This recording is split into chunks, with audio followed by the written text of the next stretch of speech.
दोस्तों, आज देश का हर सच्चा नागरिक, स्टूडेंट्स और उनके माता पिता देश के छात्रों के साथ कंधे से कंधा मिलाकर खड़े हैं। पेपर लीक की वजह से जिन मासूम बच्चों की सालों की मेहनत पर पानी फिर गया, जिनने डिप्रेशन में आकर अपनी जान दे दी, उनके और उनके माता पिता के दर्द से पूरा हिंदुस्तान दुखी है। एजुकेशन मिनिस्टर का इस्तीफा मांगना हो या एनटीए के भ्रष्ट सिस्टम में सुधार की मांग हो, एक सच्चा भारतीय, चाहे वो किसी भी आइडियोलॉजी का हो, छात्रों के हक की लड़ाई में उनके साथ खड़ा है। लेकिन हमारा सवाल सीधा है कि सीजेपी के इस प्रोटेस्ट के मंच पर क्या सच में इन मासूम बच्चों के लिए आवाज उठाई गई? अगर यह आंदोलन सच में बच्चों के लिए था तो उनके माता पिता के हाथों में माइक क्यों नहीं दिया गया? उनकी चीखों को, उनके दर्द को जनता तक क्यों नहीं पहुंचने दिया गया? जिन माता पिता ने अपने बच्चों को खोया, उन्हें तो पीछे धकेल दिया गया और माइक सौंप दिया गया कुणाल कामरा जैसे घटिया स्टैंड अप कॉमेडियंस को। क्या अब देश के बच्चों की भविष्य की लड़ाई अब ऐसे एंटी नेशनल लोगों के जरिए लड़ी जाएगी? दोस्तों, बात बिल्कुल साफ है कि इस देश का एक सच्चा नागरिक अपने छात्रों के साथ हर कदम पर खड़ा है,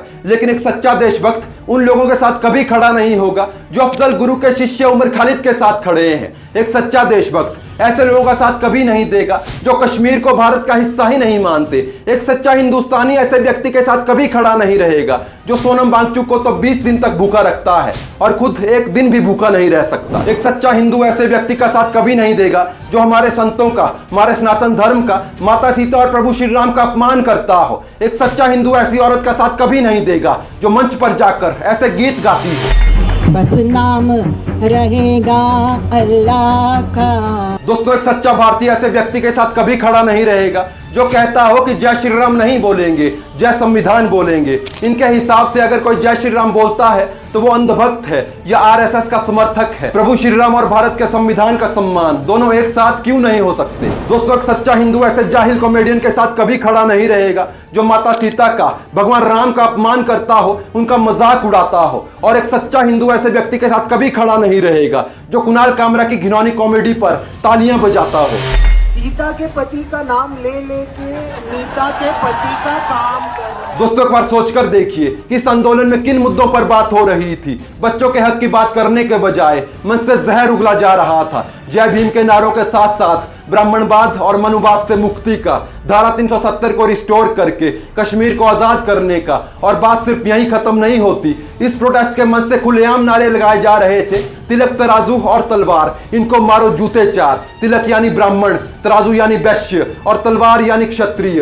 यह कैसा छात्र आंदोलन है जहां इस हद तक नफरत फैलाई जा रही है? दोस्तों, इसी मंच से प्रधानमंत्री को गोली मारने जैसी घिनौनी बातें की गई। मैं तो चाहती हूँ मोदी को भी गोली मार दो, सही में मैं तो मार भी दूंगी। मतलब आप प्राइम मिनिस्टर के लिए ऐसी बात बोल रहे हो, मोदी को गोली मार? कुछ हुआ भी है? मेरे को मिल जाती अम्मा।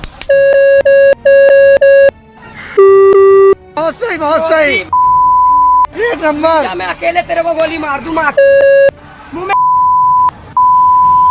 बीजेपी के इस प्रोटेस्ट में शामिल कुछ लोगों को अपने हिंदू होने पर शर्म आ रही थी। मुझे आज खुद को हिंदू कहने में शर्म आ रहा है। मुझे लग रहा है मैं हिंदू पैदा क्यों हो गई। देश के उन गद्दार हिंदुओं से बेहतर देश के मुसलमान हैं जो कम से कम सोनम वांगचुक जी के साथ खड़े हैं और लड़ाई लड़ रहे देश। इसी प्रोटेस्ट में दिल्ली पुलिस और भारतीय सेना को सरेआम गालियां दी जा रही थी। मेरा पूरा मुंह जल रहा है, इधर इधर ये सारी चीजें जल रही है यार। Delhi police, BJP, Indian army. और इन लोगों की असल तकलीफ ये थी कि अयोध्या में भव्य राम मंदिर बन कैसे गया। But it's just Modi loves to do जय Shri Ram in every political agendas और उसकी जय श्री राम पे ही चल रहे हैं। तो I don't think so कि anybody wanted to bring भगवान राम मंदिर और whatever the इसमें। दोस्तों, जरा सोचिए, इन तमाम बातों का नीट परीक्षा, पेपर लीक या बच्चों के भविष्य से क्या लेना देना है? साफ दिख रहा है कि नीट प्रोटेस्ट की आड़ में इन लोगों द्वारा एक प्री प्लान्ड नैरेटिव चलाया जा रहा है कि हिंदू खराब है, सनातन धर्म खराब है। और ये लोग छात्रों के आंसुओं का और उनकी मेहनत का इस्तेमाल सिर्फ और सिर्फ अपने घिनौने पॉलिटिकल और भारत विरोधी एजेंडा को चमकाने के लिए कर रहे हैं। अगर आने वाले समय में अभिजीत दीपके आम आदमी पार्टी का एक बड़ा चेहरा बन जाता है तो इसमें कोई हैरानी नहीं होगी। दोस्तों, देश का हर सच्चा नागरिक छात्रों के साथ है और हमेशा रहेगा। पेपर लीक के दोषियों को कड़ी से कड़ी सजा मिलनी ही चाहिए और एजुकेशन सिस्टम में सुधार होना ही चाहिए। लेकिन हमें यह याद रखना होगा कि देश के बच्चों बच्चों की हक की लड़ाई को ऐसी ताकतों के हाथों में नहीं जाने देना है जो देश को तोड़ने का, भारतीय सेना को गालियां देने का और सनातन धर्म को अपमानित करने का मौका ढूंढते हैं। दोस्तों, आपकी इस पूरे मामले को लेकर क्या राय है कि छात्रों के आंदोलन को भटकाकर इसे देश विरोधी दिशा में ले जाया जा रहा है? कमेंट्स के जरिए अपनी राय जरूर दीजिए। जय हिंद।